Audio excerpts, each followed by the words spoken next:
परम शक्तिशाली परम तेजस्वी शेष अवतार लक्ष्मण जी एक महान योद्धा थे जो पृथ्वी सहित पूरे ब्रह्मांड को पल भर में नष्ट कर सकते थे। परंतु क्या आप जानते हैं कि रावण पुत्र मेघनाथ ने लक्ष्मण जी को कई बार युद्ध में परास्त किया और श्री राम सहित दोनों भाइयों को नाग पास में बांध दिया था, तब गरुड़ जी ने इन्हें मुक्त किया था। पूरी विस्तार से जानने के लिए वीडियो के अंत तक बने रहे और अगर वीडियो अच्छी लगे तो हमारे चैनल को सब्सक्राइब करना ना भूले। आप देख रहे हैं हिंदुत्व सुविचार। रामायण काल में बहुत सारे वीर दानव थे, परंतु इनमें जो सर्वश्रेष्ठ थे रावण, कुंभकर्ण, मेघनाथ, अतिकाय, देवांतक और नारांतक। परंतु रावण और मंदोदरी के ज्येष्ठ पुत्र मेघनाथ अत्यधिक बलशाली योद्धा था। जब मेघनाथ का जन्म हुआ तो वह रोया नहीं बल्कि मेघ की तरह गर्जना किया था, जिससे इसका नाम मेघनाथ पड़ा। मेघनाथ का एक और नाम इंद्रजीत था जो इसे ब्रह्मा जी से प्राप्त हुआ था। एक बार मेघनाथ इंद्र से युद्ध के दौरान भगवान इंद्र को बंदी बनाकर लंका ले जा रहा था। तब ब्रह्मा जी ने मेघनाथ से इंद्र भगवान को छुड़वाने के लिए इंद्रजीत का उपाधि दिया। इंद्रजीत सभी अस्त्र शस्त्र का ज्ञाता था। एक बार युद्ध में लक्ष्मण जी पर शक्ति का प्रयोग कर उन्हें मूर्छित कर दिया था। तब हनुमान जी ने संजीवनी बूटी लाकर लक्ष्मण जी को प्राण दान दिया था।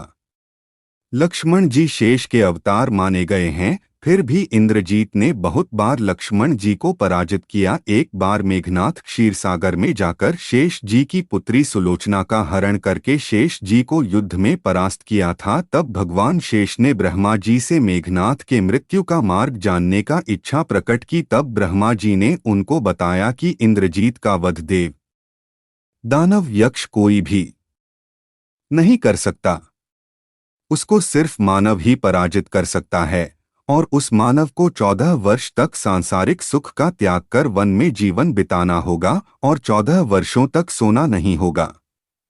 जब राम, लक्ष्मण और सीता वनवास को चले तब उस दौरान लक्ष्मण जी पूरे वनवास काल में एक भी दिन नहीं सोए, जिसके फल स्वरूप जब मेघनाथ निकुंबला देवी का यज्ञ कर रहा था तब लक्ष्मण जी विभीषण, हनुमान, अंगद, जामवंत, नल और नील आदि प्रमुख सेनापतियों के साथ वहां पहुंचकर यज्ञ विध्वंस कर डाला और फिर मेघनाथ और लक्ष्मण जी में भीषण संग्राम शुरू हो गया। जब मेघनाथ ने विभीषण जी को वहां देखा तो वह आग बबूला हो गया और उन्हें बुरा भला कहने लगा। फिर उसने विभीषण जी पर यमास्त्र चलाया। तब लक्ष्मण जी ने यमास्त्र को बीच में ही रोक दिया। दोनों ही योद्धाओं ने अनेकों अस्त्र शस्त्र का उपयोग उस दौरान किया। सारे देवतागण आकाश से युद्ध देख रहे थे। कौन जीतेगा और कौन हारेगा किसी को समझ नहीं आ रहा था।